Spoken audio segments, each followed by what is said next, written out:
Kenapa Allah menguji kita? Semua penderitaannya akan Allah segerakan di dunia. Karena Allah tidak mau mereka menderita di akhirat. Makanya Rasulullah sampaikan, ummati hadi ummatun marhumatun.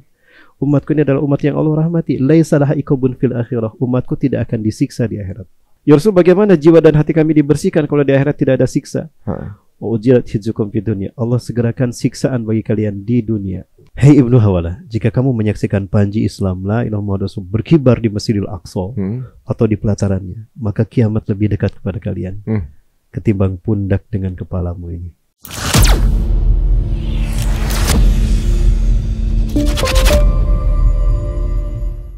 Iya, dia ada ritual berkumpulnya elit di situ kan? Betul, untuk di ritual Sonoma County, Sonoma County, California. Ada tempat retret itu tengah hutan. Ada simbol dan ada ritual pengorbanan bayi yang manusia-manusia yang dikorbankan. Itu kaum muslimin. Yang mereka culik. Teman-teman bisa lihat di Google Map itu, cari Bohemian Grove, katanya masih bisa keluar tuh. Berarti benar seperti ini ya, Sat ya. Penculikan anak-anak Gaza itu kan diculik buat apa nggak ada yang tahu. Umur-umur kecil ditangkepin. Betul. Ada memang kemudian sindikasi penjualan organ. Betul. Memang. Dan di sisi lain ada juga untuk diambil kulitnya. Karena kan satu-satunya negara yang punya skin bank Israel. Gitu. Kenapa harus mereka? Zaitun itu tumbuh di sana kan. Zaitun ini bagus untuk pertumbuhan kulit. Jadi konsumsi zaitun setiap hari, kemudian adanya tumbuh zaitun di sana menunjukkan bagaimana kesempurnaan alam untuk melahirkan generasi yang terbaik dari segi fisik. Kulit mereka kulit terbaik. Orang-orang hebat lah mereka itu sebetulnya dari segi fisik. Dan hati mereka bersih. Akhlak mereka bagus. Mereka tidak zalim. Nah, yang menariknya ini bahwa semua ini sekali lagi merupakan akumulasi dari semua kejahatan yang dilakukan terhadap bangsa Arab yang sesungguhnya, kejahatan Yahudi terhadap bangsa Arab dan fitnah yang menimpa bangsa Arab. Dan menariknya lagi, mereka selalu terkait dengan tanda-tanda akhir zaman, terutama tanda-tanda besar. Nah, apalagi dengan kaitan bukan dengan Dajjal saja ya, dengan Yajuj Majuj sama.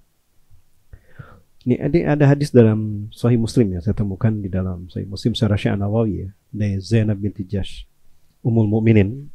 Di Madinah Rasulullah terbangun di malam hari dan Rasulullah SAW mengatakan, beliau sedang tidur sebetulnya. Tiba-tiba Rasul bangun dengan mata merah, wajah merah, dan Rasulullah mengatakan, La ilaha illallah, La ilaha illallah, wailun lil arabi min syarrin qad iqtaraba. Ya, tidak ada Tuhan selain Allah. Celakalah bangsa Arab karena keburukan yang telah mendekat akan menimpa mereka. Sekali lagi, wailun lil arabi min syarrin qad iqtaraba. Kecelakaanlah bagi bangsa Arab karena keburukan yang telah mendekat dan akan menimpa mereka. Futihal yaum min ralmi Ya'juj wa Ma'juj mislah hadhi. Telah terbuka lubang Ya'juj Ma'juj sebesar ini. Sufyan, periwayat hadis ini, mengatakan Rasulullah mengisyaratkan dengan tangan seperti ini. Futihal yaum min ralmi Ya'juj wa Ma'juj mislah hadhi. Telah terbuka lubang Ya'juj Ma'juj sebesar ini. Ini 14 abad yang lalu. Sekarang lubangnya sebesar apa? Kalau kita lihat hadis itu menarik. Menariknya apa? Pertama, Rasul mengatakan bangsa Arab. Siapa bangsa Arab ini? Bangsa Arab kan keturunan dari Syam, putra Nabi Nuh. Ada yang riwayat mengatakan Nabi Nuh punya 5 anak laki-laki. Ada yang mengatakan Nabi Nuh punya 3 anak laki-laki. Nah, 5 anak laki-laki ini pertama Abir, meninggal sebelum terjadinya banjir bah tahun 3150 sebelum Masehi. 3150 sebelum Masehi. Yang kedua ada Kan'an, meninggal ketika banjir itu. Dia tidak beriman. Maka yang tersisa 3. Ada Yafith, ada Syam, ada Ham. Ya, selesai banjir, Allah damparkan mereka, terdampar di Bukit Judi, Turki Utara. Nah, maka 3 anaknya ini terpisah. Nabi Nuh membagi-bagi wilayah. Ya, untuk timur itu diberikan kepada Yafith. Dia naik ke atas sampai ke timur, wilayah Balkan. Eropa sampai ke Kaukasus, sampai ke Cina, sampai ke Cina, Mongolia termasuk di dalamnya. Syam turun ke bawah melahirkan bangsa Arab. Ham turun lagi ke bawah melahirkan Afrika, Mesir dan Afrika. Nah, Yafis punya anak namanya Magug, Ma'juz bahasa Arabnya. Magug, Ma'juz. Nah, dari Magug inilah lahir Ya'juj dan Ma'juj. Jadi Ya'juj Ma'juj ini bangsa manusia, keturunan dari Yafis. Generasi ketiga dari anak Nabi Nuh alaihissalam. Yafis, Magug, Ya'juj Ma'juj. Mereka begini, yang namanya manusia kan dia punya kemampuan beradaptasi. Manusia itu kan makhluk adaptif. Dia ada adaptasi lingkungan, adaptasi morfologis, adaptasi tingkah laku. Nah, adaptasi itu memunculkan adanya ras-ras manusia. Ya, tergantung wilayah di mana kita tinggal. Untuk Ya'juj Ma'juj ini memiliki ras yang seperti itu, dan luar biasanya ras ini memiliki bentukan alam sudah diterpa oleh alam yang ekstrim. Jadi kalau dingin sampai minus, panas. Jadi amplitudo hariannya itu tinggi. Nah, itu berpengaruh pada pembentukan karakter mereka. Sehingga karakter mereka itu adalah rakus, kejam, dan biadab. Maka perilaku mereka memang melakukan pembantaian. Sampai saking biadabnya mereka itu dijadikan sebagai satuan dari satuan dari kejahatan. Oh, ini ini setengah Ya'juj Ma'juj, ini seperempat Ya'juj Ma'juj gitu. Oh. Israel ini berapanya Ya'juj Ma'juj nih? Israel mungkin cuma seberapanya kali ya, kecil kali. Ada seorang ulama yang menarik ini, saya tidak sebutkan siapa namanya. Sebetulnya mereka lah Ya'juj Ma'juj. Anglo-American dan Ashkenazi, dan Anglo-American ini dari keturunan Ya'juj Ma'juj. Ini yang Israel lakukan, dan Amerika kan sekali lagi Israel tidak berani begini tanpa Amerika kan. Yeah. Nah, mereka ini bisa jadi setengah Ya'juj Ma'juj tuh. Karena Ya'juj Ma'juj yang sesungguhnya jangankan oleh kita kaum muslimin ya. Nabi Isa aja bukan tandingannya untuk menghadapi Ya'juj Ma'juj. Allah langsung yang menyelesaikan Ya'juj Ma'juj. Berarti mengganas banget ya. Ya. Jadi ketika saking biadabnya itu, jadi wilayah yang sudah mereka kuasai tidak mereka sisakan manusia di sana selain dari ras mereka. Sampailah mereka di bumi Sinai, padang pasir yang luas itu, setelah mereka meminum habis Danau Tiberias. Mereka ini? Iya. Jadi Danau Tiberias ini akan diminum juga oleh mereka. Nah, kan udah kering nanti katanya. Ya, setiap hujan besar itu akan ada menyisakan air. Nah, mereka mengatakan penduduk bumi sudah kita habisi. Tinggal penduduk langit yang belum kita habisi. Lalu mereka melemparkan tombak ke langit, dan tombak itu kembali dengan berlumuran darah. Seolah-olah penduduk langit pun sudah mereka habisi. Wih. Saking biadabnya mereka. Bukan hanya penduduk bumi, penduduk langit pun dihabisin. Ya, apakah ini konotatif atau denotatif? Wallahu a'lam bishawab ya. Karena Rasulullah ini sekali lagi dibimbing wahyu. Nah, maka kemudian Allah hukum mereka dengan Allah hujani mereka dengan hujan ulat sebesar jari manusia itu menghujani mereka jutaan, membuat mereka mati, kemudian masuk memakan semua organ dalam tubuh mereka. Itu di waktu malam, di mana umat Islam, Nabi Isa, Imam Mahdi, dan kaum muslimin bersembunyi di Tur Sinai, di Bukit Sinai, di masjid yang keempat, masjid suci di muka bumi. Masjidil Haram, Masjid Nabawi, Masjidil Aqsa, dan Masjid Tur di Sinai. Itu tempat yang tidak akan bisa dimasuki Dajjal. Di masjid itulah Nabi Isa dan kaum muslimin bersembunyi. Menjelang subuh mereka bangun, mereka bertahajud dan mereka sholat. Dan selesai sholat subuh, apa kata Nabi Isa alaihissalam? Keluarlah kalian. Siapa yang berani di antara kalian untuk memastikan bahwa Ya'juj Ma'juj telah Allah selesaikan? Faqama rajulun alladzina yasta'iduna lil jihad bil furud lil jihad lisyahid. Maka keluarlah laki-laki yang sudah siap berjihad dan sampai mati syahid. Dia siap berkorban, menjadi sacrifice untuk Allah dan Rasulullah. Maka beliau keluar dan dia berteriak, Allahu Akbar, Allahu Akbar, intahal Ya'juj wa Ma'juj, intahal Ya'juj wa Ma'juj. Selesai Ya'juj Ma'juj. Jadi sudah mati semua. Sudah mati semua. Maka keluarlah Nabi Isa dan pasukan kaum muslimin, Imam Mahdi. La yuftanuna abadan. Setelah itu tidak ada lagi fitnah. Selesai fitnah di muka bumi. Mulailah kembali umat Islam ke Masjidil Aqsa. Salatlah Nabi Isa, Imam Mahdi, dan kaum muslimin di Masjidil Aqsa. Apa kata Rasulullah SAW? Ya Ibn Hawalah. Rasulullah menempuk pundak Ibnu Hawalah. Ya Ibn Hawalah, in tara rayatan sudan qamat fi Baitil Maqdis aw fi aknafi Fasa'atu aqrabu ilaik min yadaya fi mankibaika ila ra'sik. Hei Ibnu Hawala, jika kamu menyaksikan panji Islam la ilaha illallah berkibar di Masjidil Aqsa atau di pelatarannya, maka kiamat lebih dekat kepada kalian ketimbang pundak dengan kepalamu ini. Itu selesai masalah Palestina. Yahudi pun sudah selesai. Kebayang, itu Yahudi selesai. Dan tidak ada Yahudi yang diperangi melainkan ketika oleh pasukan yang langsung dipimpin Imam Mahdi. Kebayang nggak? Yahudi diperangi, Nabi Isa dan Imam Mahdi ada bersama kita. Kalau diprediksi itu terjadi 2027 seperti prediksinya Syekh Ahmad Yasin, 2 tahun lagi kan? Allahu Akbar. Kejadian kan, maksudnya kita ngeliat Nabi Isa nih, belum kan? Belum tahu ya. Kita tidak tahu. Sekali lagi itu hanya prediksi. Mungkin 40 tahunan yang lain Allah sekali lagi itu hanya prediksi. Tidak mutlak benar. Ya. Tapi kita meyakini atas apa yang Allah firmankan dalam Quran dan hadis Rasulullah SAW. Karena bagaimanapun apa yang Rasul sampaikan wahyu juga kan. Wa yantiqu anil hawa in huwa illa wahyu. Dan tidaklah apa yang dikatakan Rasulullah SAW bukan hawa nafsu tapi wahyu yang Allah turunkan pada beliau. Jadi Rasulullah juga wahyu. Sunnati syarihatun lil Quran, kata sunnahku ini penjelas dari Al-Quran.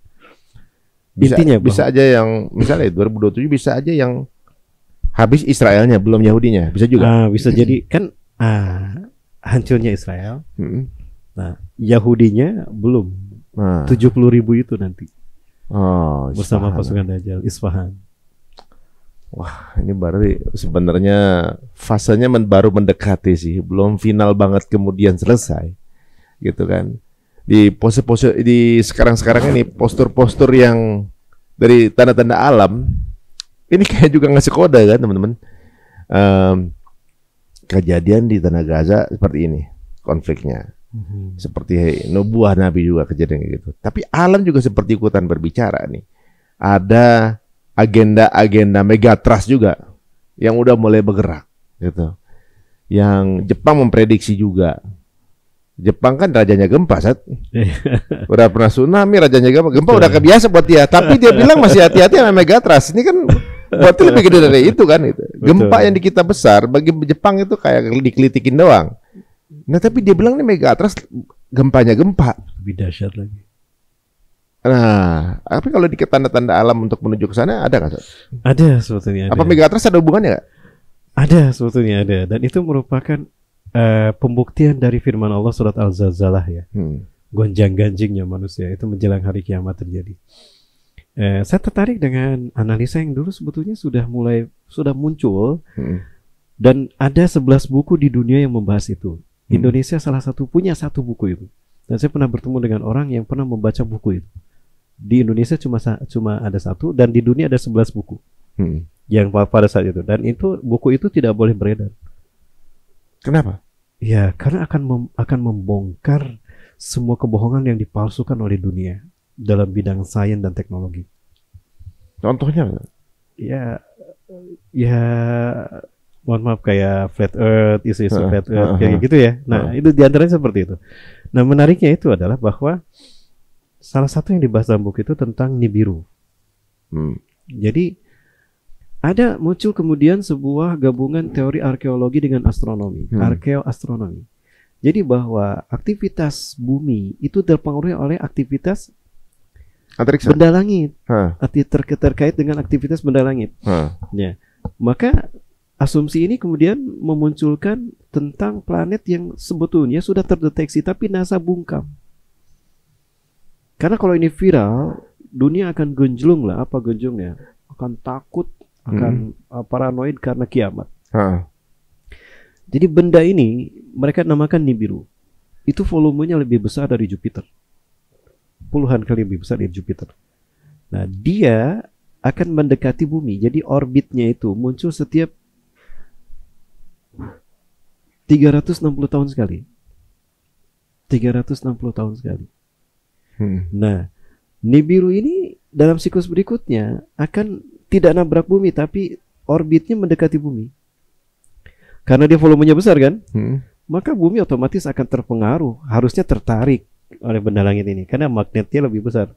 Maka magnet bumi akan kalah dan dia akan tertarik. Tapi karena bumi terkait dengan gravitasi mataharinya, gravitasi bumi kepada matahari. Ya, nggak lepas ya. Nah, akhirnya nggak lepas. Dia tetap pada orbitnya, tapi dia juga terpengaruh oleh kedatangan benda langit ini. Apa itu diantaranya? Dia akan bergeser. Kutub, terjadinya polar shift. Pergeseran kutub. Ini yang mengakibatkan terjadinya climate change. Kenapa Arab hijau? Ya, kenapa Amerika membeku? Kenapa Australia memanas? Karena ini proses ini. Nah, ini sebetulnya sedang bergerak. Sedang bergerak. Nah, kemudian terjadi perubahan suhu, ya. Maka pas sekali ya tanda tidak kiamat, kata Rasulullah SAW, kiamat tidak akan terjadi sehingga tanah Arab akan kembali hijau, berpadang rumput dan muncul sungai-sungai di sana.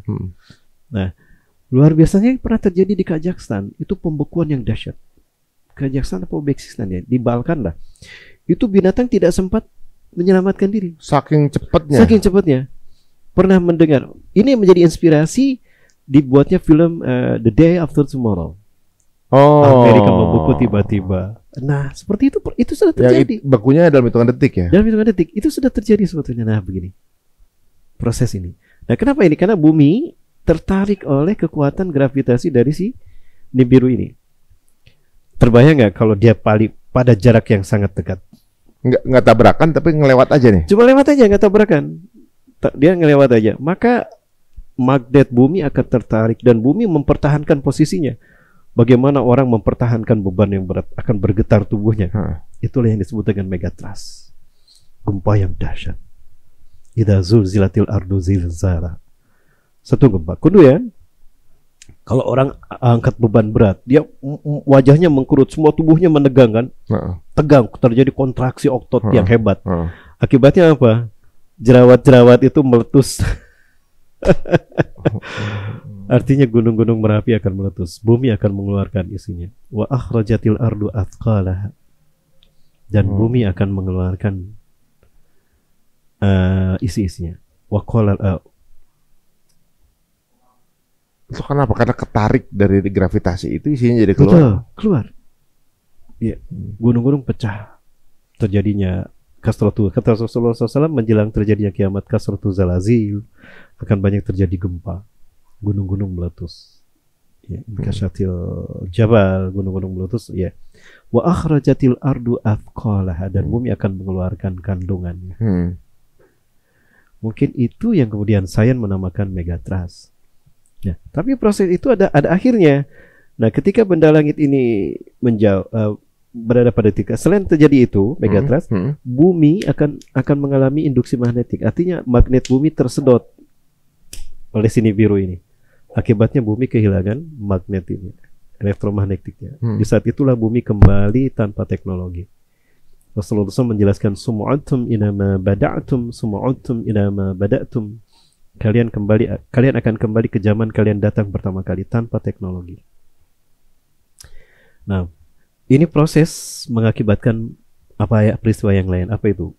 Bukan hanya pergeseran kutub polar shift, tapi akan terjadi perpindahan arah mata angin. Barat akan, bumi juga oleng. Barat akan pindah ke timur, timur pindah ke barat. Itu tadi kekacauan rotasi bumi. Kekacauan rotasi bumi karena dahsyatnya energi magnetik dari benda Nibiru ini. Nah, maka ketika Nibiru ini pergi, bumi kembali pada posisinya. Utara kembali ke utara, selatan ke selatan. Itu terjadi lebih cepat ketimbang barat kembali ke timur dan timur kembali ke timur lagi. Barat kembali ke barat, timur kembali ke timur. Itu lebih lama prosesnya, 1 kali 24 jam. Artinya ketika posisi utara sudah kembali di utara, barat kembali di selatan kembali di selatan, barat masih di timur, timur masih di barat. Maka ketika matahari muncul terbit, terlihatnya dari mana? Dari barat. Fadzalika hin, itulah hin, kata Rasulullah. Fadzalika hin, itulah hin. Ya.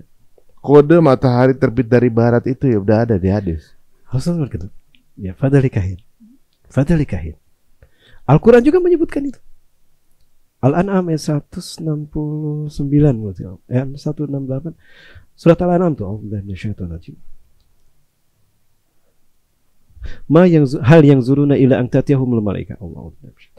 Hal yang zuruna ila angtatiyahumul malaika aw ya'ti rabbuka aw ya'ti ba'du ayati rabbik.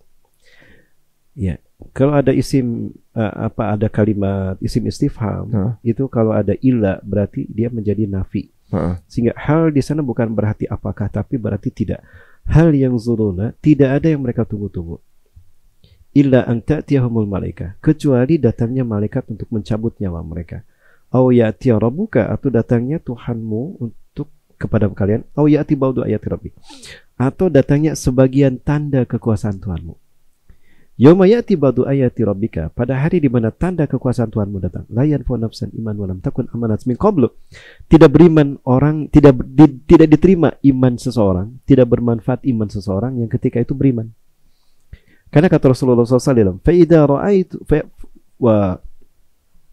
فَإِذَا يَرَوْنَ, maka apabila mereka melihat hin, amanan nasu ajmain, berimanlah manusia semuanya. La yanfa'u nafsan imanu, tapi tidak bermanfaat iman mereka, karena Allah tidak terima iman mereka. Setelah matahari terbit dari barat. Ya. Jadi kalau matahari terbit dari barat itu sudah selesai. Selesainya pintu tobat. Tertutupnya pintu tobat. Itu yang kayak katanya Quran pada hilang gitu ya. Peristiwa setelah peristiwa itulah maka tanda-tanda kemudian akan muncul berikut berurutan seperti tasbih yang putus itu, Mas. Quran akan dicabut dari muka bumi, Ka'bah akan diangkat dan dicabutlah nyawa orang-orang beriman. Tapi sebelumnya ada pemenangan dulu Islam. Islam akan zahir dulu. Dan Islam zahir tidak butuh teknologi kan. Yang Islam butuhkan adalah manusia yang sejati. Itulah pasukan yang terbaik yang sudah Allah katakan, yang sudah Rasulullah sabdakan, mereka adalah penghuni surga Firdaus yang bisa memberikan syafaat kepada 70 bahkan 70.000 orang. Karena iman mereka dahsyat itu. Nabi sampai Nabi Isa alaihissalam mengusap wajah mereka. Anta min ahlil jannah wa inna makanaka fil jannah. Wajahnya diusap. Kalau orang Arab memujikan begitu, kamu ahli surga, tempatmu di surga. Bayangkan jika salah satunya itu adalah kita. Masya Allah. Atau anak kita.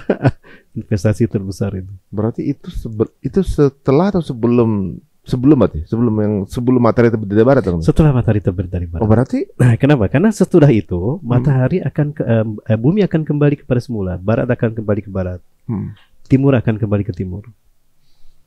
Nah, tapi teknologi sudah tidak ada. Nah, kemudian benda langit ini akan mendekat ke matahari dan tidak kuat dengan energi matahari, maka dia meledak. Boom. Ledakan inilah yang dalam riwayat Nu'aim bin Hammad disebutkan, tapi riwayatnya maudhu. Iya. Ya, tapi kalau dia terjadi dengan fakta ilmiahnya, bagaimana maudhunya? Dia bisa berubah hukum hadisnya tuh. Ya, yang doif aja, jika ada hadis yang sahih yang sesuai dengan isinya, itu bisa menjadi hasan. Kalau dia menguatkan ya. Kalau dia menguatkan, ada fakta empiris, kemudian ada kejadiannya, itu maka yang doif itu bisa menjadi ternyata benar, sahih. Kemudian benda langit ini meledak, mengakibatkan ada asap kan, api dan asap. Kebayang nggak benda langit meledak? Berarti seluruh alam semesta mendengarnya. Kemudian keluarlah asap. Nah, asap inilah yang kemudian dimasuki oleh bumi selama 40 hari 40 malam. Itulah yang disebut dengan dukhan. Itulah yang disebut dengan dukhan. 40 hari 40 malam. Baru setelah itu satu persatu 10 tanda besar itu diperlihatkan. Apa itu? Munculnya binatang melata, turunnya Nabi Isa, munculnya Dajjal, turunnya Nabi Isa. Dajjal dibunuh oleh Nabi Isa. Kemudian muncul Ya'juj Ma'juj. Setelah itu dicabutnya Quran dari ingatan, kemudian dicabutnya nyawa orang beriman, dicabutnya Ka'bah. Ada yang kemungkinan Ka'bah dulu diangkat ke langit, baru nyawa orang beriman dicabut walaupun imannya sebesar biji angin Iliyin dari bumi Hijaz, Saudi Arabia. Baru setelah itu bumi hanya dihuni oleh makhluk yang buruk di muka bumi, yang tidak punya iman walaupun sebesar biji sawi. Ilaihim tum'asusa, kepada mereka lah kiamat diutus. Dan itu syirarun nasi fil alam, itu makhluk terburuk, manusia terburuk di muka bumi. Yang disisakan Allah. Yang disisakan Allah. Kepada mereka lah kiamat terjadi. Ada sahabat bertanya, ya Rasulullah, ada safiyal muslimun? Apakah tidak ada orang Islam saat itu? Banyak orang Islam. Kasirun fiyal muslimun, banyak orang Islam pada masa itu. Lakin alaihissalam yamniskidara. Tapi mereka tidak punya iman walaupun sebesar biji sawi. Kebayang nggak? Mereka tidak punya iman walaupun sebesar biji sawi. Idan aina imanhum?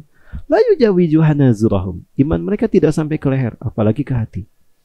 Iman mereka di mana? Ya bi'udina bi'arin min dunya.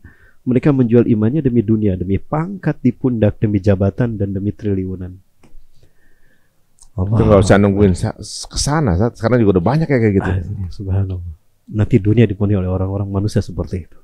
mereka lah yang akan menyaksikan kiamat terjadi. Insyaallah, naudzubillah min dzalik. Dan yang lebih menariknya lagi, Rasul katakan yang terburuk dari mereka adalah ulama. Ulama yang mendatangi penguasa, melayani kebutuhan penguasa.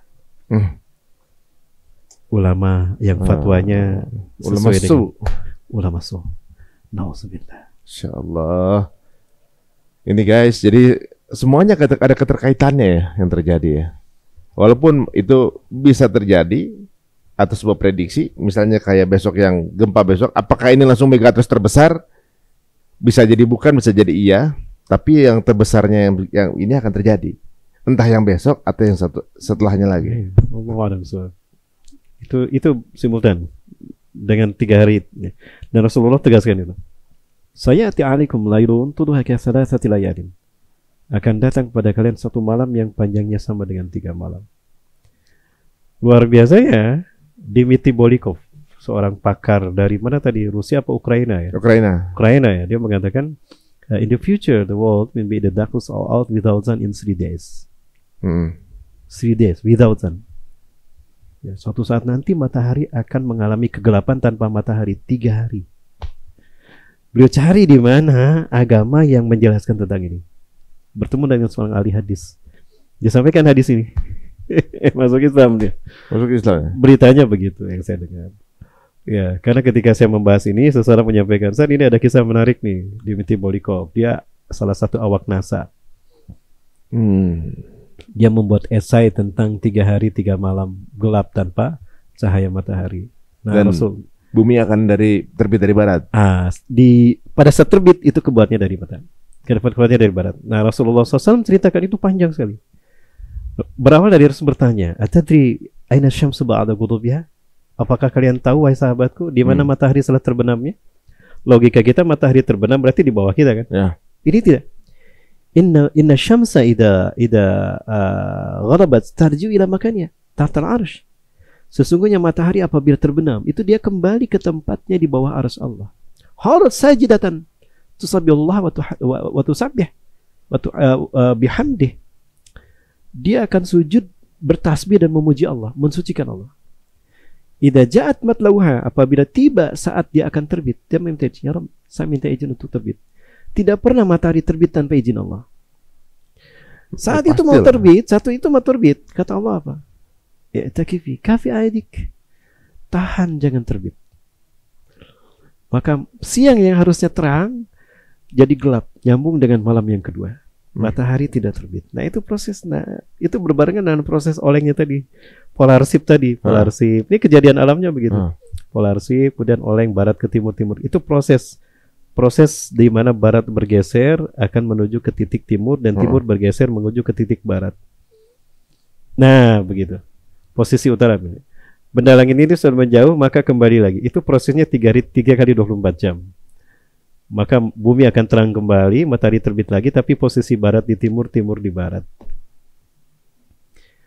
Yahudi Israel mungkin udah habis. Imam Mahdi sudah ada, tapi Dajjal belum muncul.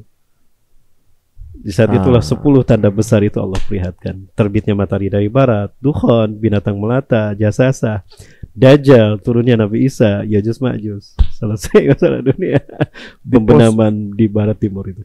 Di posisi itu berarti sebenarnya ada konsep bahwa bumi tidak bulat lebih masuk dong. Soalnya gini, saat posisinya berlawanan dengan matahari, kan gelap 3 hari tuh, berlawanan dengan matahari.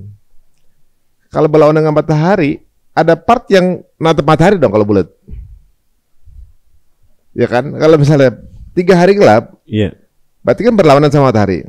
Betul. Tapi kalau bulat, ada part yang berhadapan dong, gitu. Kecuali kalau buminya nggak bulat, maka dia akan berada di berlawanan, nggak ada part yang terpapar jadi siang hari, begitu.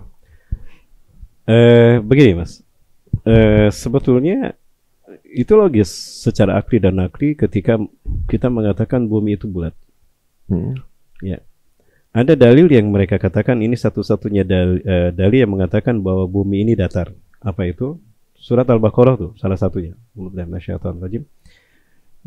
ayuhan nasu taqu ya ayuhan nasu ubudu rabbakumul ladzi khalaqakum walladzina min qablikum la'allakum tattaqun. Alladzi ja'ala lakumul arda firasha was sama abina. Alladzi ja'ala lakumul arda firasa. Dialah Allah yang telah menjadikan bumi untukmu sebagai hamparan.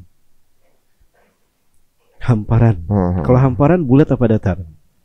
Datar. Itu versi mereka. Yang percaya pada flat earth society itu ya. Ini kalangan kata flat earth society. Terbalik kalau menurut saya itu bukti bahwa bumi datar. Dalil bumi bulat menurut saya, bukan datar. Kenapa itu? Coba perhatikan kalimatnya. Allah Subhanahu wa taala mengatakan, "Alladzi ja'ala lakum al-arda firasya." Dialah Allah yang telah menjadikan bumi untukmu, bukan untuk malaikat, bukan untuk makhluk langit. Untukmu datar. Kita akan merasanya datar. Kita merasanya datar karena kita di bumi. Lah makhluk yang di luar bumi? Ya. Apakah ini konsepnya datar bagi malaikat yang ada di atas sana? Ya.